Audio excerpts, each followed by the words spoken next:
Vamos nós.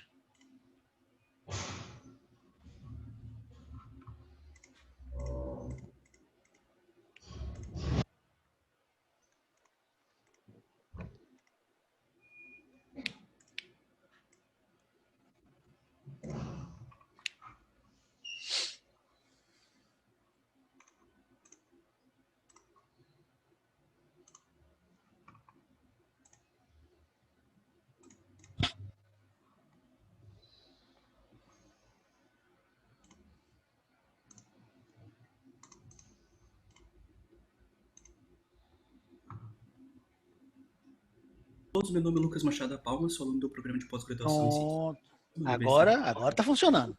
E hoje eu vou apresentar então, vamos começar do meu trabalho de mestrado. Rapidinho, Paulo. Só eu voltar para fazer negócio bonito. Então, vamos começar de novo com a apresentação agora do Lucas Machado da Palma, intitulada Blockchain Based Academic Record System. 2020. E orientado pelos doutores Jean Martini e Martim Vigil, ambos professores da Universidade Federal de Santa Catarina. O título do nosso trabalho é Blockchain Based Academic Record System, e nós propomos um novo modelo de emissão de diplomas que busca mitigar problemas de falsificação de certificados de conclusão de curso, principalmente no cenário de ensino superior brasileiro.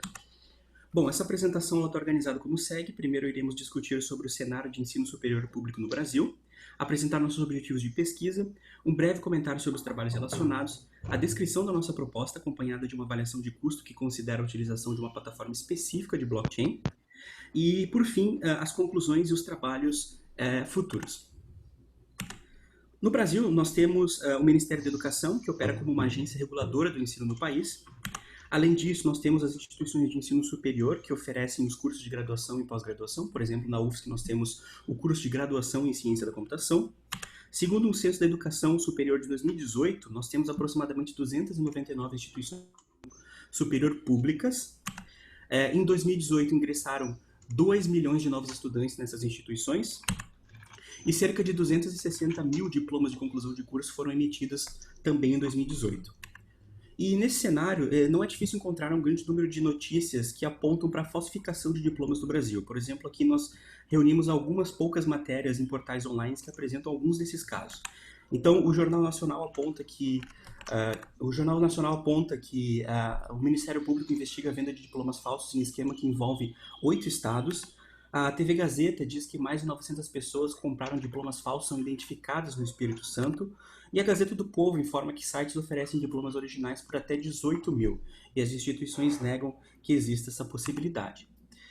Nesse contexto, nosso objetivo central foi propor um sistema distribuído de emissão de diplomas de conclusão de curso baseado em blockchain, onde apenas instituições de ensino certificadas digitalmente poderiam registrar créditos de ensino superior e emitir certificados de conclusão de curso.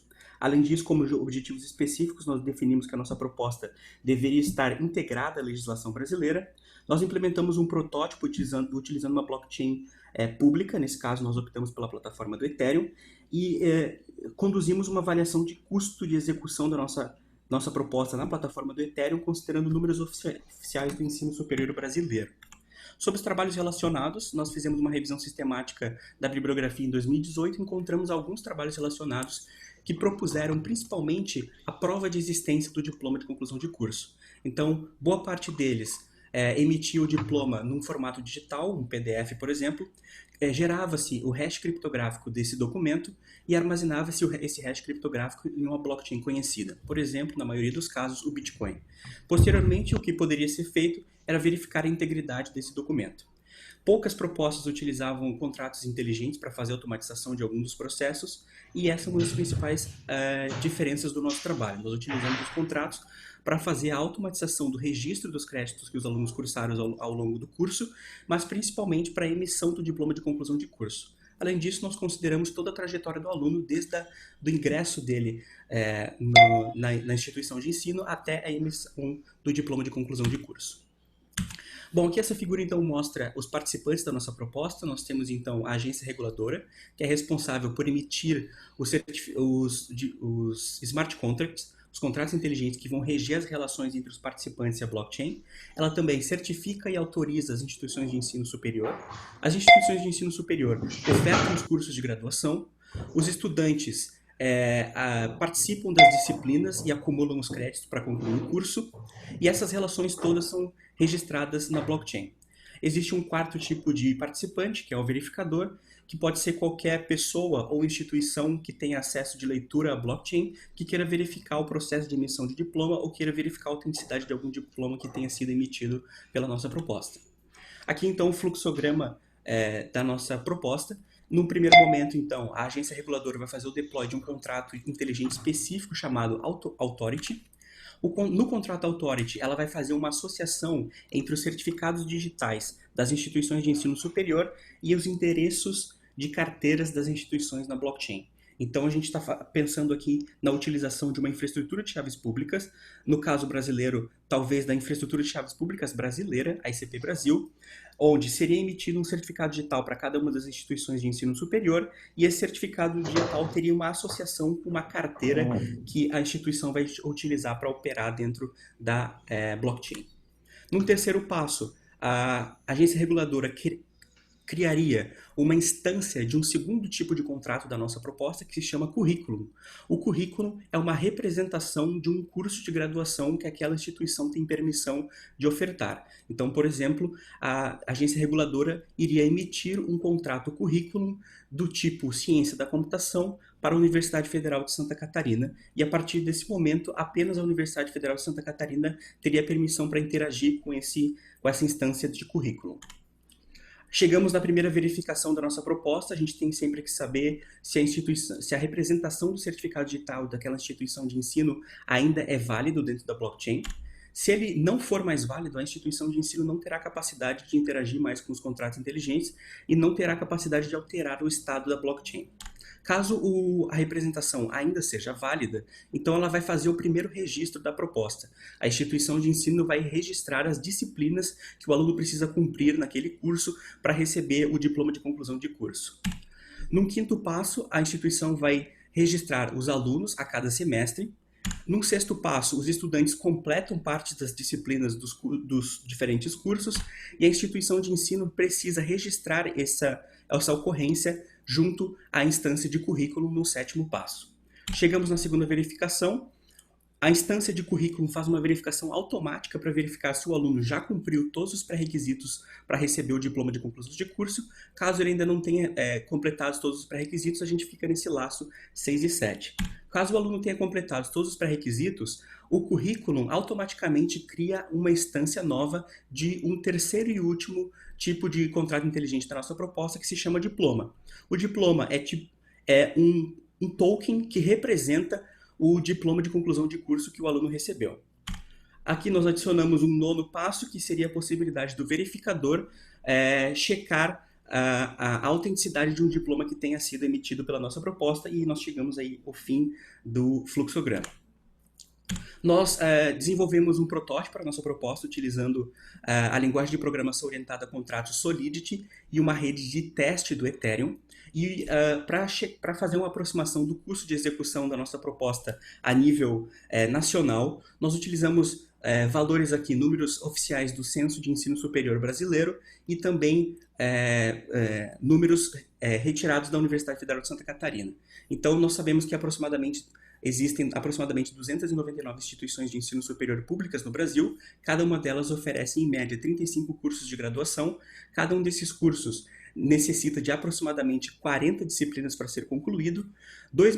Cerca de 2 milhões de estudantes ingressaram nessas instituições em 2018, e cada um deles precisa cursar, em média, 10 disciplinas por ano ao longo de 4 anos para concluir o curso de graduação.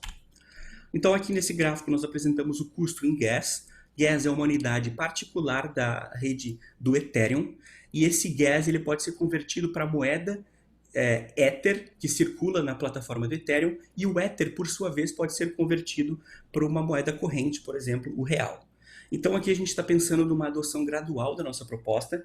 Então as barras em verde representam o custo ao longo dos 4 primeiros anos. No primeiro ano, nós estamos pensando no custo de adicionar os alunos que estão ingressando naquele ano, executar a função para adicioná-los. e executar as funções para registrar as 10 disciplinas que cada um dos alunos que ingressou vai ter que cursar no primeiro ano. No segundo ano, a gente precisa atualizar mais 10 disciplinas para os alunos que ingressaram no primeiro ano, mas também precisamos adicionar os novos alunos que ingressaram naquele ano e também as suas disciplinas. Um comportamento semelhante vai acontecer no terceiro e quarto ano, com a diferença que no quarto ano, parte dos alunos que nós estamos registrando disciplinas, ou seja, os alunos que entraram no primeiro ano, eles estarão concluindo suas disciplinas e nós vamos precisar emitir os seus diplomas. O comportamento do quarto ano ele tende a se repetir no quinto, sexto ano e assim por diante, porque assim como novos alunos irão ingressar na instituição, alunos antigos irão concluir os cursos e nós teremos que emitir os diplomas para eles. Obviamente ainda pode existir a possibilidade de reprovação, então as barras em vermelho no segundo, terceiro e quarto ano representam uma taxa de 13% de reprovação, que foi um valor que nós encontramos na Universidade Federal de Santa Catarina. Então a gente tentou distribuir essa reprovação ao longo dos últimos 3 anos. Obviamente isso pode se estender por mais anos a depender do cenário do aluno. Nós convertemos esses valores de gas em Ether e Ether em real no início desse ano e identificamos que naquele momento o custo para executar nossa proposta na rede do Ethereum seria de aproximadamente R$6. Esse é o custo de execução, a taxa que é cobrada pela rede. Então aqui nós não estamos considerando o custo de pessoal, o custo de manutenção e o custo de atualização da tecnologia. Bom, então o principal objetivo da nossa proposta era trazer transparência, autenticidade e rastreabilidade para o diploma de conclusão de curso no Brasil. E nós sabemos que existem pelo menos 2 áreas para estender o nosso trabalho como trabalho futuro, pensando primeiro na privacidade dos dados que são armazenados na blockchain e na escalabilidade da proposta, sobretudo no que diz respeito ao crescimento da blockchain ao longo dos anos. Aqui algumas referências que podem ser encontradas também no artigo que foi enviado para a conferência ou na minha dissertação de mestrado. Muito obrigado pela oportunidade de apresentar um resumo dos nossos resultados. Estou aberto a qualquer pergunta. Perfeito. Vamos então agora para o segundo trabalho, que deixa eu achar aqui, pronto. Improving Cloud-Based Encrypted Databases, do Eduardo Cominetti e do Marcos Simplício Júnior. Cominetti, e eu irei apresentar o meu trabalho de mestrado Improving Cloud-Based Encrypted Databases, feito na Universidade de São Paulo, Escola Politécnica, sob a supervisão do professor Marcos Simplício. Os objetivos desse trabalho são melhorar bancos de dados cifrados na nuvem através de melhores de segurança, funcionalidade e eficiência, e nós usamos o CryptDB como base porque ele é o estado da arte. As operações dele são modulares, então você pode trocar operações de cada camada individualmente, e o código-fonte dele é aberto. As contribuições desse trabalho são a melhora da eficiência do CryptDB através da melhora de desempenho da camada homomórfica de até 1.300 vezes, feita pela substituição do algoritmo de Payet pelo algoritmo de Farry 2, que é um algoritmo que nós criamos, ao custo de armazenamento extra. Melhora da eficiência na camada determinística de até 7,4 vezes pela troca do AES-CMC por um hash SHA-2, ao custo de espaço extra de armazenamento. O custo de melhora de funcionalidade, permitindo buscas por wildcard através de uma modificação do algoritmo SWP com custo extra de armazenamento e processamento. A seguir, nós falamos um pouco sobre os blocos fundamentais, que é o algoritmo de Payet, que ele é um algoritmo baseado em residuosidade quadrática, que possui homomorfismo aditivo. E homomorfismo é uma relação de morfismo entre uma operação feita nos textos às claras com uma operação feita nos textos cifrados, e o Payet possui homomorfismo aditivo. A multiplicação dos textos cifrados resulta na adição dos textos às claras. Nós também temos o problema do divisor comum aproximado, que é, dado um primo P de tamanho eta, um inteiro Q, no intervalo 0, 2 a gama dividido por P, onde gama é o tamanho do texto cifrado final e R é um ruído positivo ou negativo de tamanho ρ. Dada essa distribuição, dado por essa fórmula aqui, calcular P de elementos XY dessa distribuição. E esse é um problema difícil. Na verdade, distinguir XI de elementos uniformes no intervalo não é mais fácil, ele não é mais fácil do que o problema de learning with errors, que é um problema pós-quântico. E esses são os parâmetros para que esse problema seja seguro, onde lambda é um nível de segurança. A seguir, temos uma descrição do CryptDB. O CryptDB possui um lado de confiança, um lado na nuvem que é considerado desprotegido. A aplicação em si, ela se comunica com um proxy seguro através de queries, comunicação feita em textos às claras, e o proxy responde com resultados decifrados. O proxy, por sua vez, faz uma transformação na query, transforma ela numa query cifrada para o banco de dados. O banco de dados responde com resultados também cifrados. A seguir, temos a estrutura do CryptDB, que ele possui diversas camadas, cada uma com uma funcionalidade. A random serve simplesmente para segurança, a determinística serve para fazer checks de qualidade, operações de igual. A camada de search serve para fazer buscas e a camada homomórfica serve para fazer adições homomórficas utilizando o algoritmo de Pai. Para melhorar o desempenho da camada homomórfica, nós desenvolvemos um novo algoritmo homomórfico de soma, chamado Fast Additive Homomorphic Encryption, FARI, e ele possui duas variedades, o FARI1 e o FARI2. O FARI é baseado no problema do divisor comum aproximado, como nós mencionamos anteriormente, é um algoritmo probabilístico e simétrico. O FARI1 é simplesmente a aplicação do ACD, com textos cifrados grandes, e o FARI2 precisa de hipóteses de segurança mais fortes, mas possui textos cifrados menores. A ideia do FARI1 é simplesmente usar o ACD, que é o Q, o P e o ruído noise, e colocar a mensagem após o ruído com um buffer de zeros antes e depois, para que na soma dos ruídos os carry-outs sejam armazenados nesse primeiro grupo de zeros e os carry-outs da mensagem sejam armazenados nesse segundo grupo de zeros, para não implicar na decifração. E o FARI2, a ideia é separar o ruído em dois pedaços e colocar a mensagem no meio desses pedaços do ruído. Dessa forma, como o ruído fica mais próximo de P em tamanho, o tamanho do texto cifrado final pode ser menor.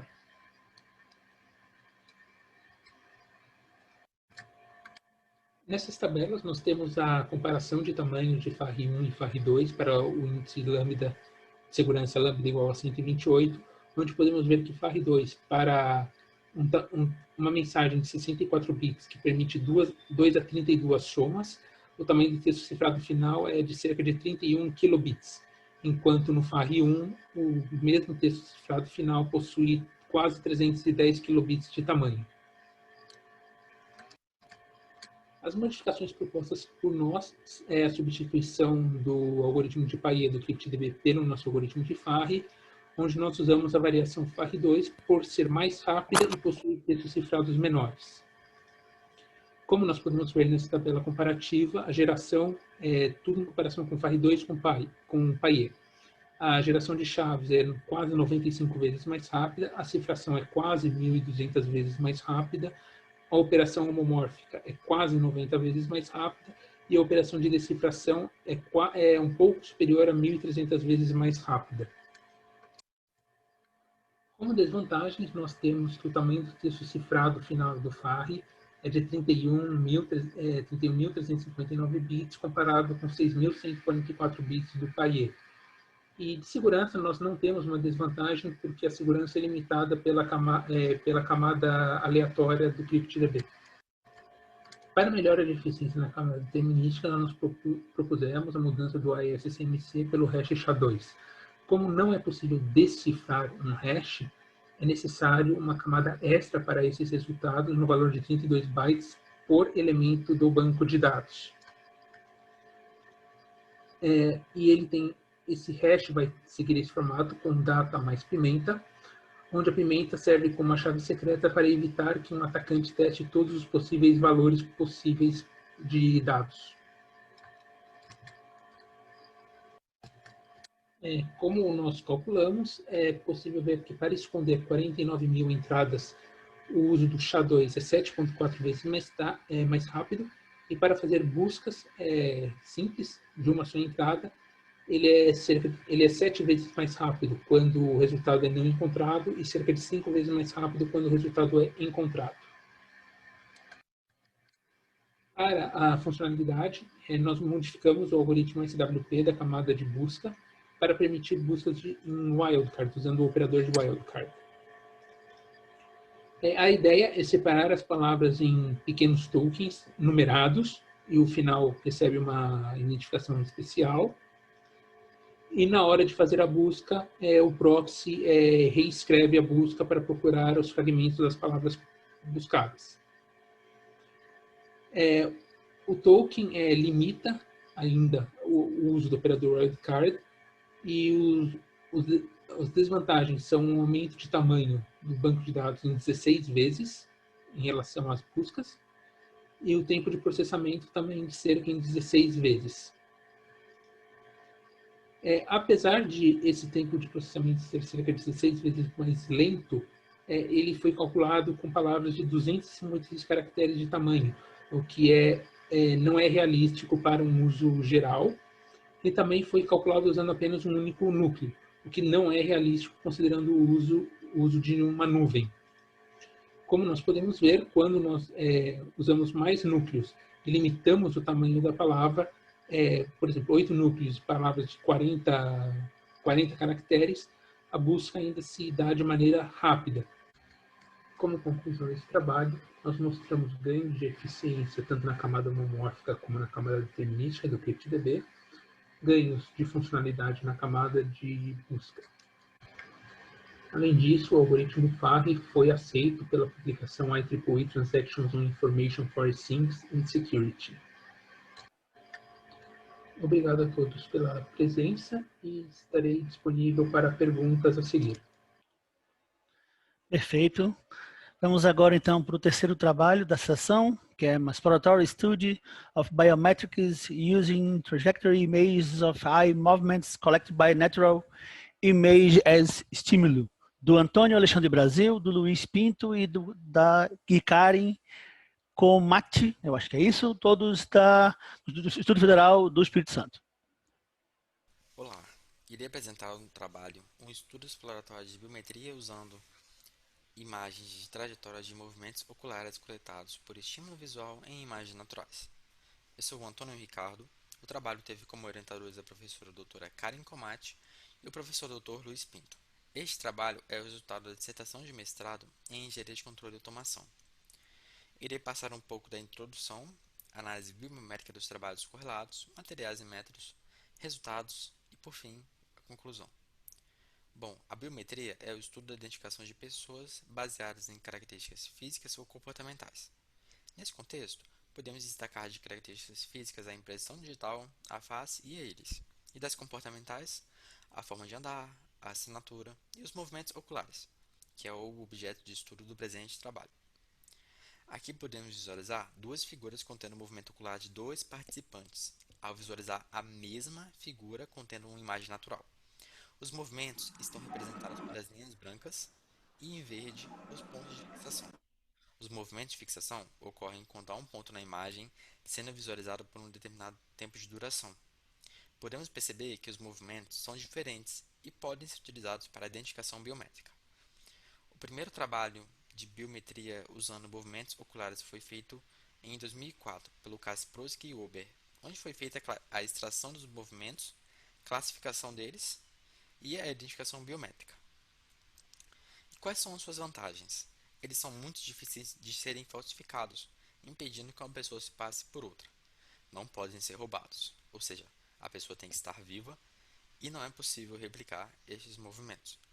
Possibilita também a autenticação contínua dos usuários.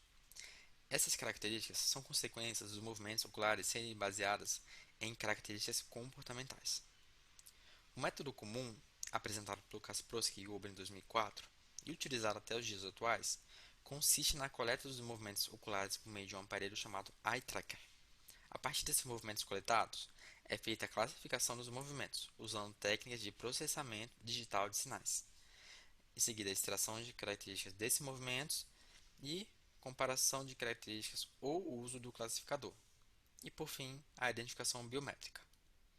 Aqui podemos visualizar 4 tipos de estímulos apresentados para um participante. A primeira usando pontos saltitantes, a segunda, pontos aleatórios parecendo ruído, a terceira são movimentos de uma pessoa durante a leitura de uma página web e a quarta, os movimentos ao contemplar uma imagem natural. A primeira é mais utilizada, pois permite a coleta em um ambiente mais controlado. A abordagem deste trabalho é a identificação de pessoas usando as imagens das trajetórias dos seus movimentos oculares, através de estímulos por imagens naturais. Aqui temos um exemplo de uma imagem natural usada como estímulo e a trajetória dos movimentos oculares do participante nas linhas em amarelo. Por meio de uma pesquisa aprofundada na Scopus, foi possível identificar 212 trabalhos. Entretanto, a maioria faz uso de técnicas de processamento digital de sinais. E aqui temos o exemplo da coleta do movimento ocular de um participante ao fazer uma leitura, e à direita o sinal do movimento ocular do participante. No gráfico, em vermelho, tem-se os movimentos horizontais e em azul os verticais, ambos em relação ao tempo. O eixo Y do gráfico é o ângulo do olho para o qual o olho está mirando. Tendo-se as imagens das trajetórias dos movimentos oculares como entrada, serão avaliadas duas arquiteturas diferentes. Uma usando técnicas de extração de características clássicas da área de processamento digital de imagens, seguido de classificadores, e a outra utilizando uma rede neural convolucional. E aqui a gente tem na primeira figura a imagem estímulo do participante, o movimento ocular nas linhas em branco e nos pontos em verde os movimentos de fixação. E à direita a imagem que foi utilizada como entrada para ambas as arquiteturas. Outro diferencial é o uso da Dovis. A Dovis é uma base de dados de movimentos oculares de 29 participantes, com 101 imagens naturais usadas como estímulos, totalizando em 2.929 imagens de rastreamento. Essa base não foi utilizada até o presente momento para a identificação biométrica. A figura apresenta as imagens usadas como estímulo para os participantes. Análise biométrica dos trabalhos existentes na literatura. Foi feita uma análise biométrica dos trabalhos existentes na literatura e nessa análise foi feita a avaliação dos autores, a avaliação dos colaboradores, das colaborações entre os autores, a avaliação das instituições, dos artigos mais citados, dos periódicos e congressos, das competições existentes na área e um resumo dos trabalhos correlatos. A análise bibliométrica ocorreu no período de 2004 a 2018, realizada em 14 de 4 de 2019, resultando em 212 documentos, baixados e explorados manualmente. E a partir de um pré-processamento, resultaram-se em 189 trabalhos. Aqui nós temos o exemplo dessa análise bibliométrica, feita pelo presente trabalho, onde é possível visualizar os 3 autores mais influentes, que é o Kaspersky, o Gomortsev e o Higas, que são os especialistas na área. Materiais e métodos. A base de dados Adovis consiste em 29 participantes. As imagens de estímulos eram imagens em escala de cinza e eram apresentadas em um monitor de 21 polegadas, posicionado a uma distância de 134 centímetros. Na primeira arquitetura, foi utilizado 2 extratores de características na imagem, o ROG e o LBP. O ROG foi introduzido para a identificação de pedestres e o LBP foi muito utilizado para reconhecimento facial. Nessa primeira arquitetura, foi utilizado os classificadores SVM e floresta aleatória. Na segunda arquitetura, foi usado as redes neurais convolucionais de VGG19 e ResNet50, ambas criadas e pré-treinadas com a base da ImageNet. Para realizar o cálculo do resultado do trabalho, foi utilizado 3 métodos.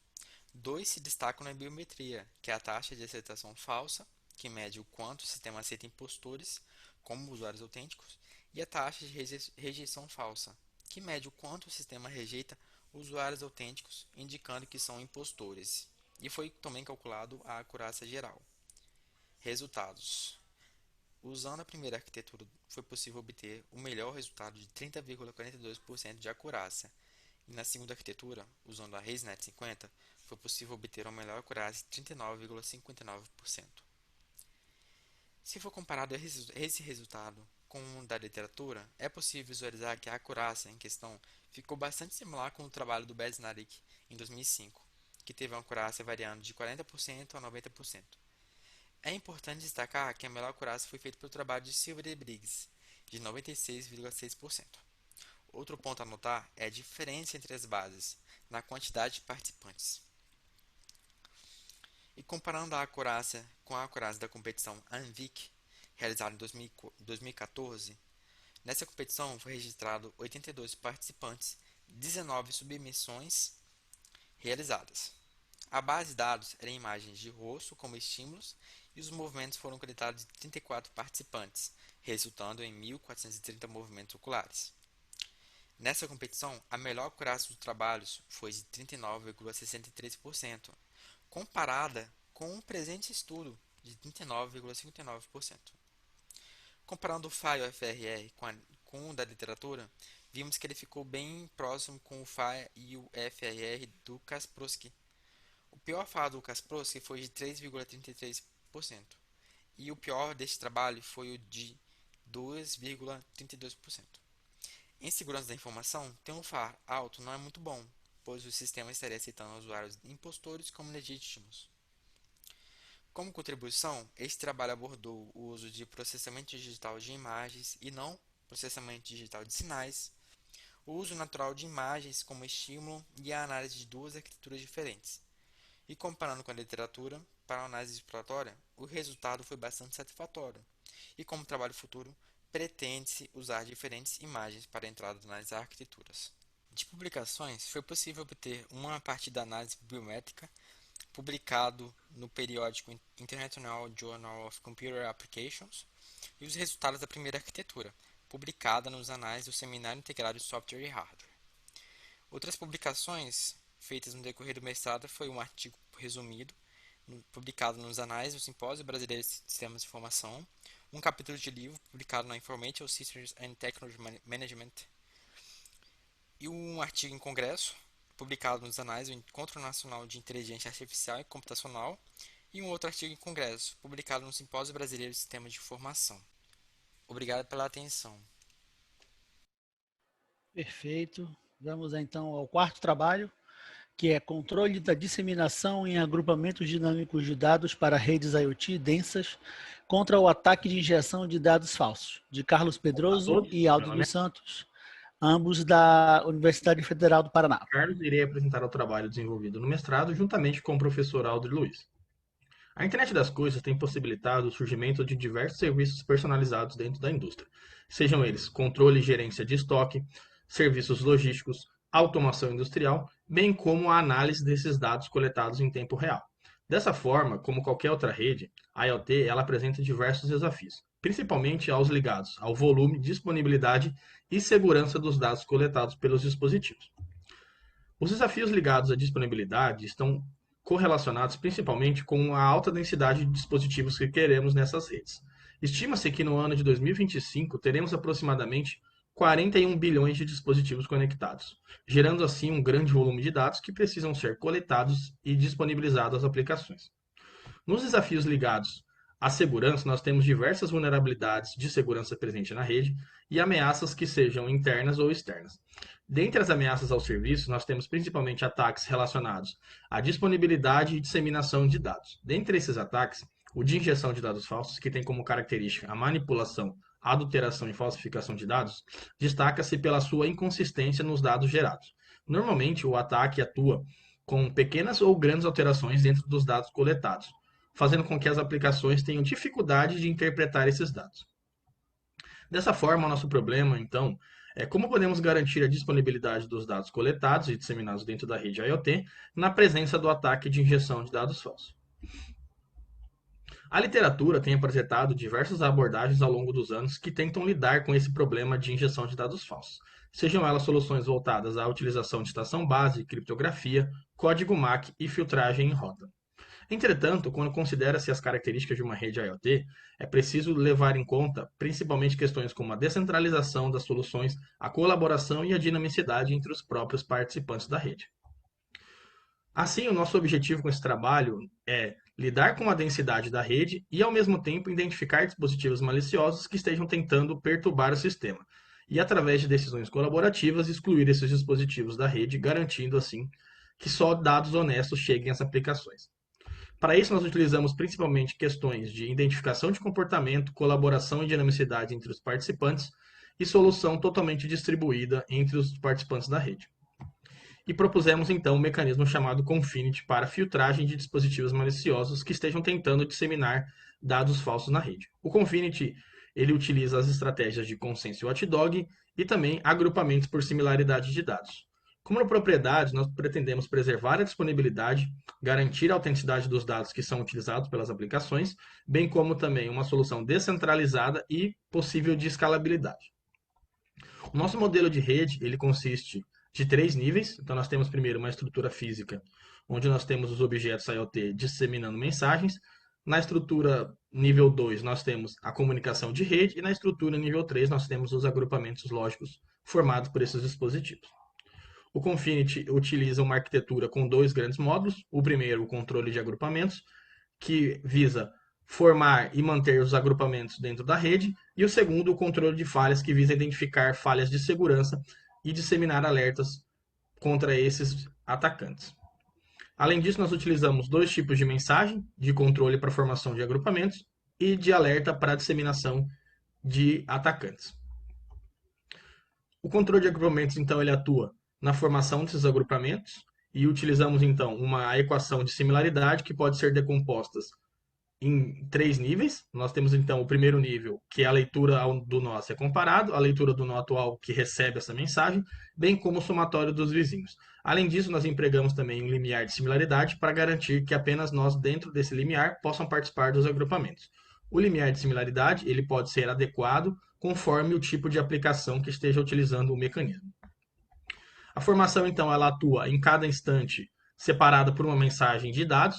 Ao receber essa mensagem, os nós fazem o cálculo da similaridade e definem quem são os nós que podem participar do agrupamento. Ao mesmo tempo, nós formamos também a eleição do líder e definimos qual que é o líder do agrupamento. Já o controle de falhas visa, então, identificar vulnerabilidade de segurança através da comparação entre leituras de um grupo em relação a um dispositivo suspeito. Para isso, nós aplicamos, então, a equação de desvio padrão em 2 níveis, onde nós utilizamos principalmente um limiar de consenso para definir quando um nó é um atacante ou não. Dessa forma, então, nós temos o nó N1 e o nó receptor C1. O nó N1 envia uma mensagem a C1. Ao receber essa mensagem, o C1 aplica a equação de desvio padrão e consenso em sua vizinhança. Ao aplicar essa equação, ele tem um resultado e aplica novamente essa equação em relação ao nó N1. Ao aplicar a equação no nó N1, então ele tem uma decisão, que seja ela como o nó N1 podendo ser um atacante ou o nó N1 podendo ser um nó honesto. Caso ele seja um nó atacante, então ele tem o seu ID disseminado ao líder, que propaga essa mensagem de alerta aos demais líderes da rede. A nossa filtragem destaca-se por ser desacoplada do modelo de sistema do Confinity, ou seja, ela pode ser utilizada em outros modelos sem a necessidade do Confinity, e também ela diverge dos modelos atuais da literatura. Aqui nós temos uma visão geral sobre o nosso sistema, que pode ser dividido em 4 etapas. A primeira, nós temos o recebimento de mensagem de dados. A segunda, a atribuição da equação para verificação de similaridade. Depois nós temos a formação de consenso. E, por último, a decisão sobre um determinado nó. Destaca-se que cada etapa consiste de um princípio empregado do mecanismo Confinity. Primeiro, nós temos o modelo de watchdog, depois o modelo de filtragem e, finalmente, o modelo de consenso. A avaliação do Confinity foi utilizado no simulador NS3, onde foram utilizados dados de uma base real, de um cenário de uma indústria petroquímica, com um cenário variando de 6 configurações. Além disso, nós também não sofremos de restrições energéticas devido ao cenário industrial ser estático.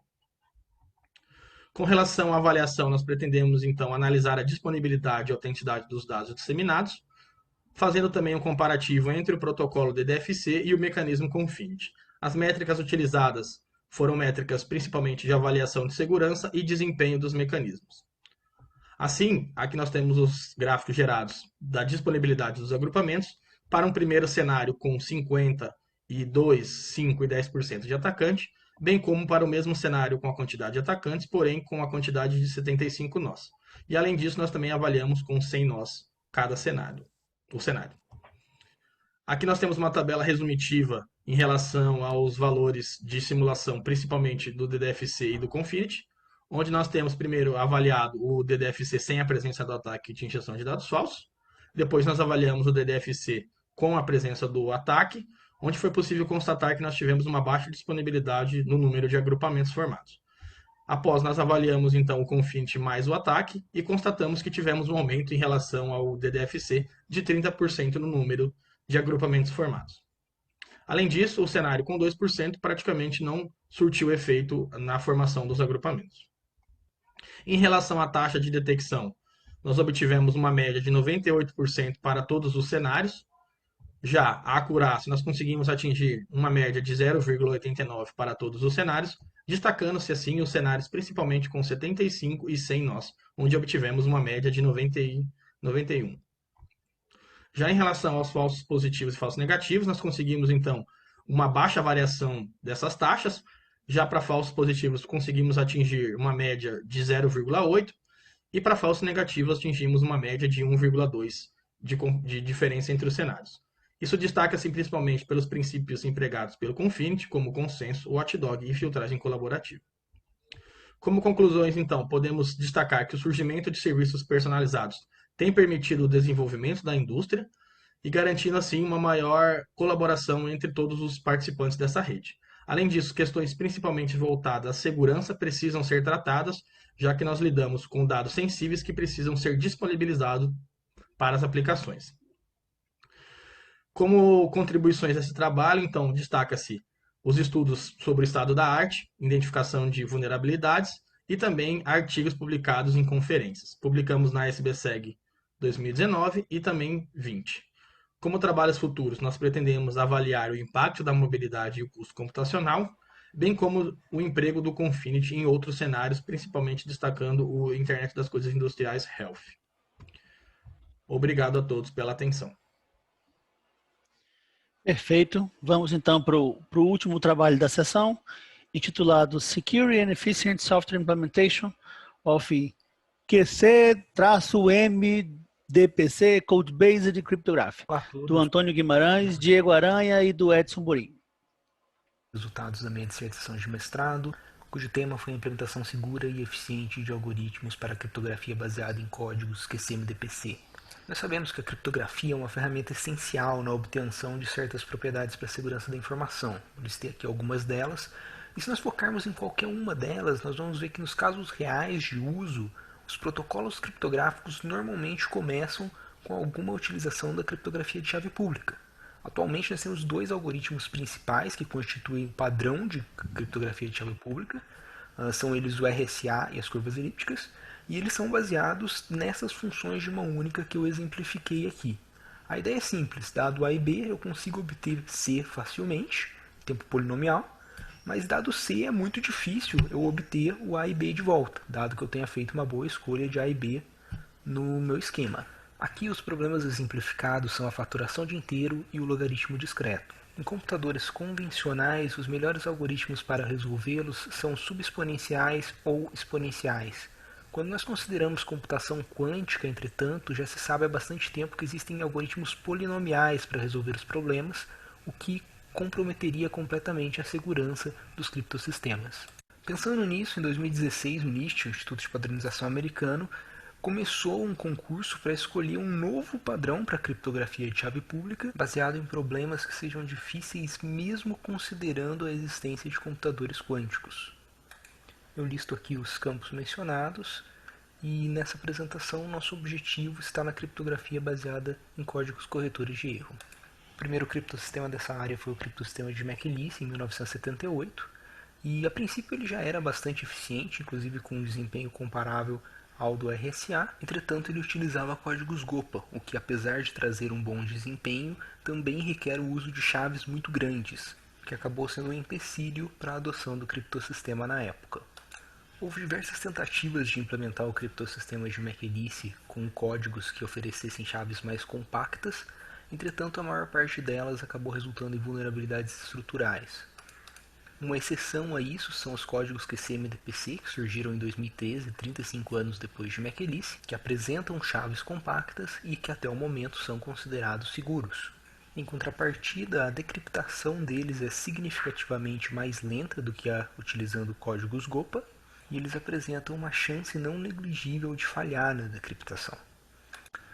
Bem, considerando todo esse cenário, nosso objetivo é contribuir para a criptografia baseada em códigos corretores de erros, considerando principalmente 3 aspectos que foram definidos pelo próprio NIST no concurso. O primeiro é o tamanho da chave, e essa é a razão de nós termos escolhido trabalhar com o QCM-DPC. A eficiência, já que o QCM-DPC tem esse problema de ser mais lento do que o GOPA e ter um certo problema de desempenho, principalmente na decriptação. Por último, a proteção contra ataques de canal lateral. Para definir rapidamente com um exemplo, se o tempo de execução da nossa implementação variar de acordo com alguma informação secreta do criptossistema, um atacante poderia então medir o tempo de execução desse criptossistema e inferir essa informação secreta. Essa é a razão pela qual, neste trabalho, nós focamos em implementar tudo em tempo constante, ou em outras palavras, o tempo de execução das nossas implementações não varia de acordo com informações secretas. Bom, nesse trabalho nós vamos trabalhar com 2 implementações de códigos QCM-DPC. A primeira é a QuickBits, ela foi apresentada em 2016, é uma implementação completamente em tempo constante. E a segunda é a Bike, que é o atual estado da arte para implementações de códigos QCM-DPC e é um candidato no concurso de padronização do NIST. Nesse trabalho nós apresentamos as nossas contribuições sobre a QuickBits e comparamos os nossos resultados com a variante 2 da Bike, que implementa exatamente o mesmo esquema de criptação que a QuickBits implementa. Vale notar que esse trabalho foi desenvolvido no final de 2018, começo de 2019, quando nós concluímos ele. Então, as coisas aqui, a Bike já teve versões depois disso e as coisas podem não estar totalmente atualizadas. Pois bem, vamos às contribuições do trabalho. O primeiro conjunto de contribuições foi uma otimização no processo de decodificação da QuickBits. A decodificação de códigos QCM-DPC é a decriptação, aqui nesse caso, e é uma decodificação probabilística, então é difícil implementar ela em tempo constante. A QuickBits ela originalmente tinha 2 versões, e o que nós fizemos aqui foi trabalhar otimizando as 2. Nós vetorizamos o código utilizando o conjunto de instruções mais modernos, e nós desenvolvemos uma técnica de pré-computação para acelerar o cálculo da checagem de paridade no algoritmo de decodificação. E com isso nós atingimos os ganhos reportados nesse gráfico. Se nós podemos observar, por exemplo, para a versão REF, nós chegamos a ganhos de mais de 10 vezes sobre a implementação original, enquanto a versão CLMU nós ficamos ganhos um pouquinho acima de 6 vezes. Vale notar que esses ganhos estão acima do simples aumento no tamanho dos registradores, o que indica que teve uma boa contribuição das técnicas de pré-computação também. Bom, o segundo conjunto de contribuições foi uma extensão do primeiro.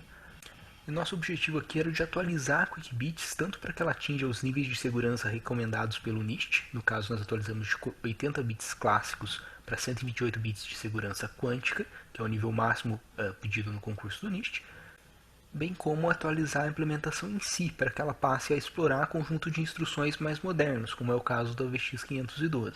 Considerando essas 2 atualizações, nós substituímos alguns dos principais algoritmos da implementação por outros que apresentassem um melhor desempenho. Essas tabelas mostram os principais algoritmos modificados. No caso da inversão, originalmente a QuickBits utilizava o Itotsuji, que era realmente o mais rápido para 40 bits de segurança, mas agora ele acaba ficando muito mais lento para 128 bits de segurança, especialmente porque o polinômio em que ele inverte mudou, a estrutura polinomial mudou. Com isso, nós o substituímos pelo algoritmo Van-Others, que, embora fosse mais lento para o nível de segurança mais baixo, é bem mais eficiente aqui. Para multiplicação ocorreu algo similar. A QuickBits original utilizava a instrução em hardware de multiplicação, que custava 260 mil ciclos. Outra opção seria o uso da biblioteca NTL, uma biblioteca bastante otimizada para esse tipo de cálculo, que custa 160 mil ciclos. Mas, considerando tanto o nível de segurança quanto a arquitetura utilizada, nós encontramos que uma implementação esparsa, apesar de ser bem mais simples, consegue ter um desempenho bem melhor, se aproveitando, claro, da esparsidade desses polinômios. Com isso, nós obtivemos esses resultados. Aqui nós já temos a nossa primeira comparação com a Bike. Vale notar que nós estamos pegando as versões mais otimizadas da bike também, e todos os resultados são da mesma máquina. Para a geração de chaves, nós tivemos uma perda de desempenho de cerca de 3 vezes em relação à bike. A bike é 3 vezes mais rápida que a gente, mas nós temos que levar em consideração que a bike não tem uma implementação de tempo constante para a geração de chaves, enquanto a nossa ela é completamente tempo constante. Na decriptação, a bike também não apresenta decriptação em tempo constante, mas ela apresenta decriptação em tempo uniforme, que é uma noção um pouco mais relaxada de tempo constante. Implementando a nossa versão também com a decriptação uniforme, nós conseguimos um ganho de quase 2 vezes em relação à bike. O terceiro conjunto de contribuições ele diz respeito a aspectos mais algorítmicos e não tanto de implementação quanto os outros dois. Aqui nós começamos por analisar o uso de aritmética na QuickBits. Como nós podemos observar, os 2 procedimentos mais caros que tomam a maior parte do tempo são a inversão e a multiplicação. Como eu mencionei anteriormente, códigos QCM-DPC possuem uma taxa de falhas na decodificação e essa taxa de falhas gira em torno de 10 a menos 7. Isso significa que esse terceiro procedimento aqui ele tem uma chance de 10 a menos 7 de falhar, e considerando que esses procedimentos normalmente utilizam chaves efêmeras, esse processo todo tem uma chance de 10 a menos 7 de falhar. A aritmética, por outro lado, ela é sempre executada de maneira perfeita. A ideia que veio então é se nós poderíamos inserir uma taxa de falhas na aritmética pequena, se possível negligível no nível de segurança, que viesse a dar ganhos de desempenho e não afetasse a taxa de falha geral do algoritmo. Nós fizemos isso primeiramente para a inversão, onde nós obtivemos esse gráfico, que mostra a relação entre a taxa de falhas no eixo Y e o desempenho no eixo X. Nós fizemos o mesmo para a multiplicação, e com isso nós chegamos a essa tabela de resultados aqui. Como nós podemos observar, o algoritmo de Voenoders com uma taxa de falha de 10 a menos 8 chega muito próximo da implementação em tempo não constante da biblioteca NTL, que é utilizada pela bike. Para a multiplicação nós tivemos um ganho também de mais de 2 vezes sobre a NTL, e aplicando tudo isso de volta a QuickBits nós obtivemos esses resultados. O que vale destacar aqui é o ganho de 1,9 vezes sobre a nossa geração de chaves anterior e o ganho de 2,73 vezes sobre a decriptação uniforme da bike. Para concluir, eu sumarizo aqui os 3 conjuntos de contribuições que eu acabei de apresentar e os relaciono com as respectivas publicações de cada um deles. Muito obrigado a todos pela atenção. Perfeito. Vamos então dar início à sessão de discussões, né, em relação aos trabalhos que foram apresentados. Então eu vou pedir que o Lucas de Palma já fique aí a postos, né, para que a gente possa tirar com ele algumas dúvidas sobre o trabalho. Alguém tem alguma dúvida em relação ao primeiro trabalho, Blockchain Based Academic Record Systems, do Lucas? Nada, ninguém, todo mundo calado. Então eu vou começar, Lucas, tá? Eu confesso que eu li o teu trabalho, eu li o teu artigo que foi enviado, e eu entendi muito bem a tua analogia, né, da ideia da assinatura dos diplomas, né? E aí, depois que eu li, eu fui ver as revisões, e eu fiquei com a mesma dúvida que um revisor teve, que é assim, a tua solução, ela conseguiria resolver caso no meio desse processo tivesse um funcionário malicioso, né? Assim, trazendo para a ideia do papel, né, como se na hora da assinatura do diploma pelo reitor, alguém colocasse um papel ali no meio que ele desse a assinatura. Boa tarde. Estão me ouvindo aí? Perfeito. Tá. Então, basicamente é o seguinte, né? Um dos das grandes características, né, de qualquer proposta que utilize blockchain é que, inevitavelmente, a gente tem que os registros são imutáveis. Uhum. Né? Então, existe sim a possibilidade de, mesmo com a automatização, com a auditoria do processo, existe a possibilidade de inserção de dados incorretos ou maliciosos, e isso não seria possível remover essa informação da blockchain. Mas, se isso for identificado e esses registros tenham garantido, né, um diploma de conclusão de curso para uma determinada pessoa, a gente previu um recurso de não remoção, porque não é possível, mas de invalidação, seria o termo, né, daquele diploma. Então, o registro continua lá, mas a partir de um determinado ponto no tempo, aquilo é invalidado, né? Existe, por exemplo, um problema, mesmo com essa solução, existe um problema que seria a falta de sincronização. Então, digamos que eu quero fazer a verificação da autenticidade daquela informação e eu tenho a minha cópia da blockchain, mas ela não está sincronizada, atualizada com os demais nodos. Então, eu posso ter uma informação naquele momento que é incorreta, certo? Porque eu não tenho um novo registro que invalida aquele meu registro anterior, antigo. Então, nós pensamos numa forma de corrigir, de atenuar o problema, mas ainda existe a possibilidade de que ele permaneça a depender dessa questão da sincronização. Não estou lhe ouvindo. Pronto, é que eu bati aqui no microfone e desliguei. Alguém tem uma pergunta para o Lucas? Ninguém, que absurdo. Lucas, vou fazer mais uma então, só para poder fechar, para não ficar tão chato. Como é que tu imagina assim, como é que eu vou dizer, a implementação ou o resultado da tua dissertação, né? Tu consegue imaginar isso de fato daqui a pouco sendo implementado, virando uma solução, sei lá, uma empresa, uma startup, algo do tipo assim? Uhum. Eu acredito que da forma como a gente apresentou, nós ainda temos melhorias, certo? Então, o modelo como ele foi apresentado foi uma ideia inicial, né? Uma proposta inicial, e mesmo a implementação ele é um protótipo, e existem algumas melhorias que são essenciais para que isso venha a se tornar, por exemplo, mesmo que seja uma proposta de startup ou coisa do tipo.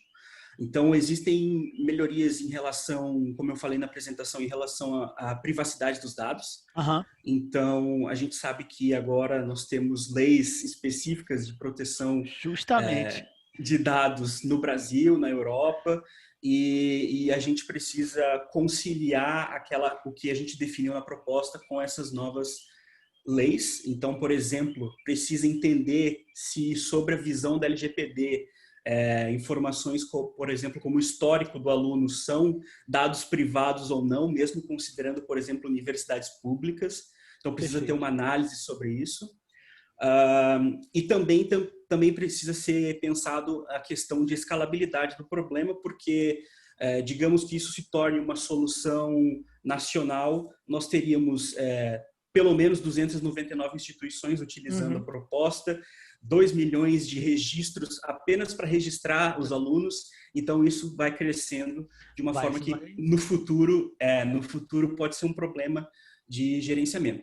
Então, tem dois caminhos aí que impossibilitam que a proposta, como foi feita, seja executada hoje, mas que, se melhorados, quem sabe. Perfeito. Muito obrigado. Senhores, mais alguém? Perguntas para o Lucas? Não? Dou-lhe uma, dou-lhe duas, dou-lhe três. Então, Lucas, muito obrigado. Eu vou chamar então o Eduardo Cominetti, né, para responder aqui algumas perguntas sobre o trabalho dele, que é Improving Cloud-Based Encrypted Databases. Tá por aí, o Eduardo? Sim, estou. Então vamos, Eduardo. Senhores, alguém tem alguma dúvida em relação ao trabalho do Eduardo? Olha, vocês estão uma plateia muito calada, não estou gostando de vocês não, viu? Vou dizer logo. Sério, ninguém tem uma perguntinha para o Eduardo, não acredito. Nada? Então, Eduardo, eu vou começar, tá? Acho que o pessoal está meio nervoso, eu vou começar, depois a gente vai vendo se o pessoal se empolga e faz alguma pergunta. O teu trabalho eu já não li, tá? não cheguei na parte de ler o seu trabalho, infelizmente, me desculpe. Mas eu tomei a liberdade de dar uma olhadinha ali nas revisões, tá? E me chamou a atenção duas perguntas que eu vi lá dos revisores do teu artigo, né? A primeira delas é que um revisor diz o seguinte, que você sempre afirma como contribuição do teu trabalho, acho que você falou também aqui na apresentação, a ideia você tem uma melhoria no custo do espaço de armazenamento adicional, né? Eu queria que você me explicasse, como eu não li o teu trabalho, o que é essa melhoria no custo de espaço de armazenamento adicional, por favor. Na verdade, exatamente o contrário. Nós tivemos uma melhoria de desempenho computacional, as operações ficaram mais rápidas, ao custo de espaço de armazenamento extra. Então, por exemplo, no caso do algoritmo FARRI, o FARRI 2 ocupa 32 kilobits por texto cifrado, enquanto o PAIE ocupa 6 kilobits, mais ou menos, aproximado. Então, você tem um fator de multiplicação aí de 5 vezes mais espaço, só que você ganha cerca de 1000 vezes em poder computacional, em tempo de processamento. Okay. Então, você ganha cerca de 1000 vezes em tempo de processamento e perde em 5 vezes espaço. Quanto à segurança na camada determinística, nós trocamos o AES-CMC, que é o que está executando hoje no CryptDB, simplesmente por um hash. Só que com a AES-CMC você consegue decifrar. Então, você só precisa dessa camada, enquanto no hash, como você não consegue decifrar, você cifra o dado em si. É normal com a AES-CBC com um IV aleatório e coloca junto com ele o hash do lado, numa coluna extra. Então, você precisaria desses 32 bytes da saída de hash, né, extras por dado. Só que o AES-CMC é um modo de operação em que você passa o AES-CBC, aí você pega o primeiro bloco, pega o último bloco, cria uma máscara, aplica em todos os blocos que saíram do algoritmo e repassa o AES-CBC. Então, você tem um AES-CBC para todos os blocos, depois você volta com AES-CBC para todos os blocos. Então, Entendi. Você tem um custo de computação de aplicar o AES-CBC em cima e embaixo, enquanto no nosso método você só tem o custo de aplicar o hash. Entendi. Perfeito. Tinha uma outra pergunta aqui que você já respondeu durante a sua explicação agora, que era justamente aí a questão de segurança da troca do algoritmo que está no CryptDB pelo FARRI. Senhores, alguém tem mais alguma pergunta para fazer para o Eduardo? Vamos lá, plateia, você tem que me ajudar. Daniel, nenhuma palavrinha, Daniel? Vou começar a perturbar quem eu conheço aqui, viu? Nada. Eduardo, então, muito obrigado pela sua apresentação. Eu vou, então, pedir para o Antônio Alexandre Brasil, né, se apresentar aqui para a gente poder tirar algumas dúvidas sobre o trabalho dele, né, a Exploratory Study of Biomedics using Trajectory Images of Eyes Movements Collected by Natural Images as Stimuli. Antônio, está por aí? Oi. Pronto, Antônio, boa tarde. Boa tarde. Senhores, alguma dúvida? Perguntem, por favor, para o Antônio. Tem um no chat. Opa! Aqui eu tava sem ver o chat aqui, ó. Tá sendo o trabalho, daqui. Caio, tu tá por aí, Caio? Pode falar.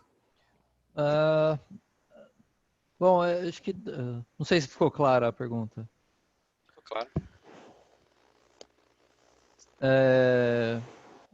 Então, qual seria... Eu não sei se vocês analisaram a repetição do padrão, por exemplo. Quantas vezes a pessoa consegue repetir aquele padrão? Não sei se estava na base de dados. Legal. Então, na nossa base de dados, ela é uma base que não tinha essa característica, né, de fazer a coleta do movimento do participante depois de um período de tempo. Existe na literatura um trabalho do Komor-Kotzeff que ele fez essa análise, que foi na BioEye 2015, uma competição que existiu. Nessa competição, ele liberou ele fez essa análise, que fez a coleta de um período de tempo, por exemplo, em janeiro, e depois de 8 a 13 meses depois, ele fez a mesma coleta dos movimentos do participante. E aí ele calculou a acurácia para ver se conseguia repetir o mesmo padrão. Na base do trabalho que a gente usou, ela não tinha essa característica, então a gente não conseguiu fazer a repetição dessa identificação biométrica do participante após um período de tempo. Ah, não. Ok. Não, eu fiquei curioso para ver, saber se tinha algum problema de erro, como que acontecia, por exemplo, se a pessoa envelhece, esse tipo de coisa. Mas, não, legal. Obrigado.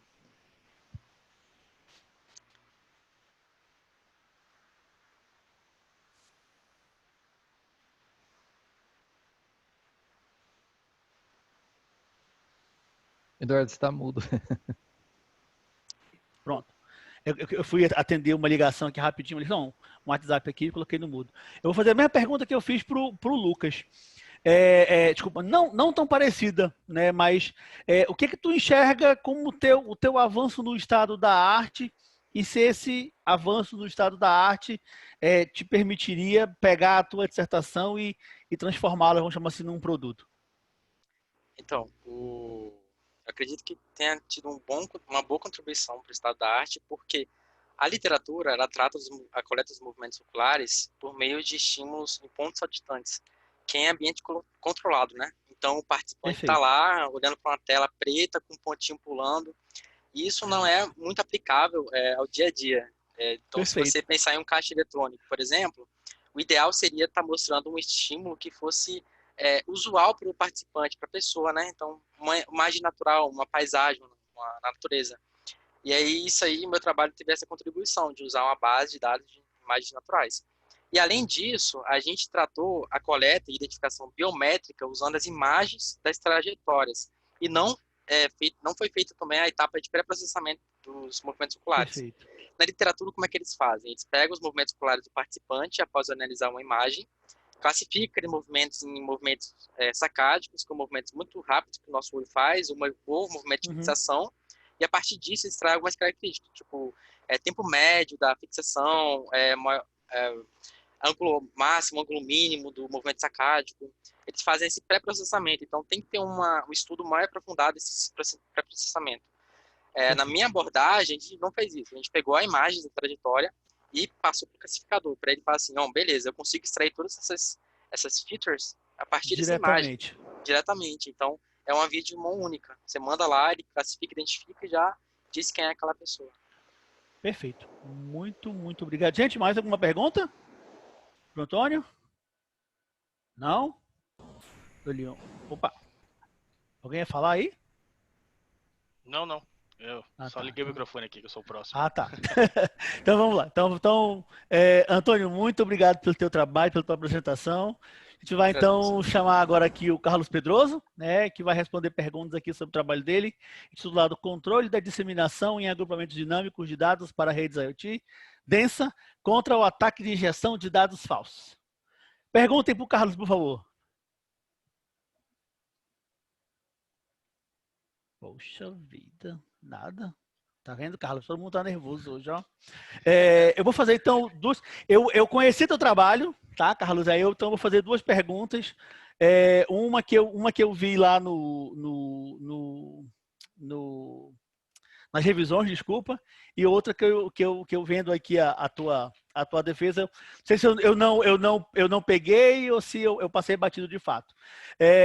Uma pergunta que eu vi lá nos revisores era: por que você escolheu aí o teu cenário de IoT, né? E por que o teu limiar está com esse valor 3 ali? Por que ele foi escolhido dessa forma? Bom, boa tarde a todos, primeiramente, né?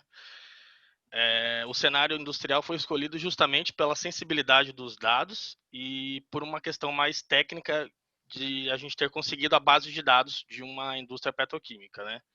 Essa foi a escolha do cenário industrial. Já o limiar, como eu falei na apresentação, talvez isso tenha na dissertação, mas não tenha no artigo, né, que a gente viu, mas o limiar ele é adaptável. Então eu tenho uma função que adapta conforme o tipo de dado, né? Então, por exemplo, se o dado é muito denso ali no sentido de muito próximo, então eu aperto mais o limiar, deixo ele mais justo ali. Digamos assim, se é 3, Perfeito. então eu ponho o limiar 4, para não fugir muito do que a aplicação está requisitando de dados. Se for, por exemplo, dados de temperatura ou algo assim, o limiar pode ser um pouco mais afrouxado. Eu investiguei isso do limiar num outro trabalho que não está muito relacionado com esse, mas a gente teve algumas publicações sobre isso, que nós desenvolvemos uma régua de limiar, então, da similaridade. Conforme essa régua, a gente aperta ou afrouxa, né? Ou junta mais o limiar de similaridade dos dados. Depende muito da aplicação que está utilizando os dados. Beleza, perfeito. Pessoal, alguma pergunta para o Carlos? Que coisa, ninguém quer falar nada, tá vendo? Então, eu vou fazer mais uma pergunta, Carlos. O que tu enxerga como limitação no teu trabalho? Bom, eu tinha uma limitação antes, que era a questão da mobilidade, né? Porque quando você usa questões de colaboração e leituras dinâmicas ali, você tem, por exemplo, eu testei no cenário fixo, né? Então, era uma limitação a questão da mobilidade, mas nós aplicamos o mesmo modelo numa rede Vanity com mobilidade, até vamos testar o trabalho aqui na SBSeg. Então, essa era uma das limitações. A outra é a questão como a gente trata a falha bizantina, então a gente tem um limite ali, né? Que a gente consegue suportar de número de atacantes na rede, como qualquer sistema, né? Você pode falar que o seu sistema é robusto, mas vai chegar um momento que ele vai ceder. Perfeito. Então, nesse trabalho, a gente testou, além da mobilidade, nós aplicamos o nível de 30% dos participantes da rede como atacante. Então, a gente viu que a partir de 20, 25, já começa a cair o número de detecções, né? Então, essa é a limitação. A gente não consegue lidar com um número alto de atacantes. Se for, por exemplo, um ataque em conluio dentro do sistema, a gente não consegue lidar, porque não foi projetado para isso, né? Essa é uma das limitações que nós temos agora.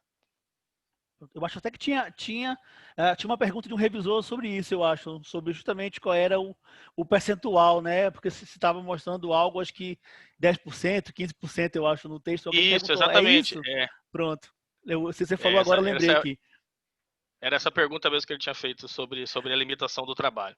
Pronto, perfeito. Gente, perguntas para o Carlos? Temos tempo ainda. Não? Então, eu vou agradecer ao Carlos pela apresentação, pelo trabalho, né? Então, eu vou pedir agora para o Antônio Guimarães, né, para apresentar-se aqui, para a gente poder fazer perguntas sobre o artigo dele, que é o Security and Efficient Software Implementation of QCMDPC, Code-Based Cryptography. Antônio, está por aí?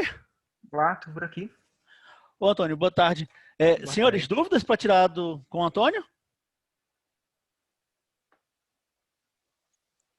Nada, não acredito.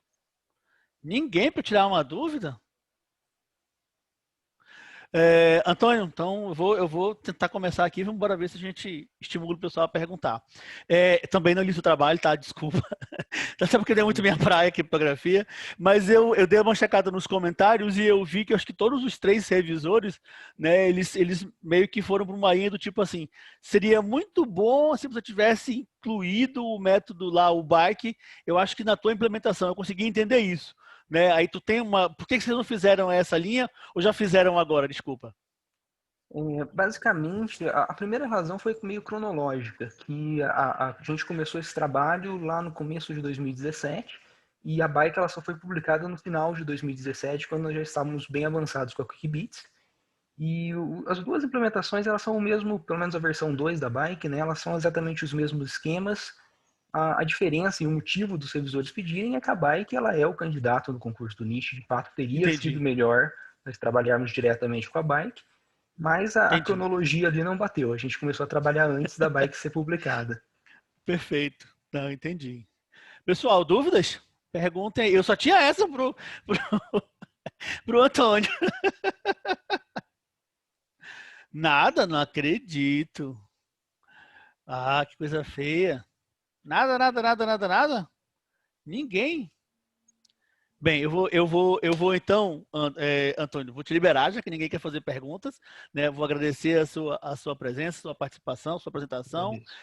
E antes de encerrar, a gente tem até às 13h45, eu vou avisar que A gente tem a próxima sessão começando, na realidade, às 15 horas, né? Desculpa que eu estou no horário de Manaus aqui, às 15 horas, que é a pessoal de doutorado, e que a gente resolveu esse ano não fazer a entrega da premiação do CTD no primeiro dia do evento, na abertura.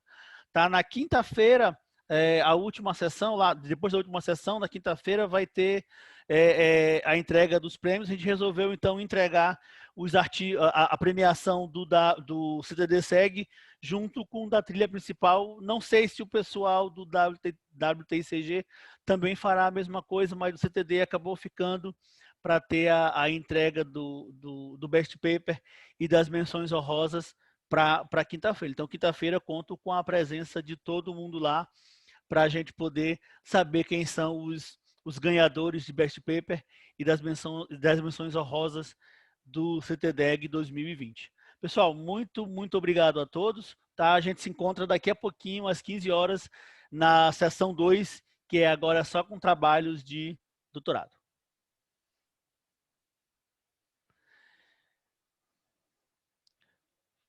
Muito obrigado. Podemos fechar, Paula, a gravação. Acho que fechou.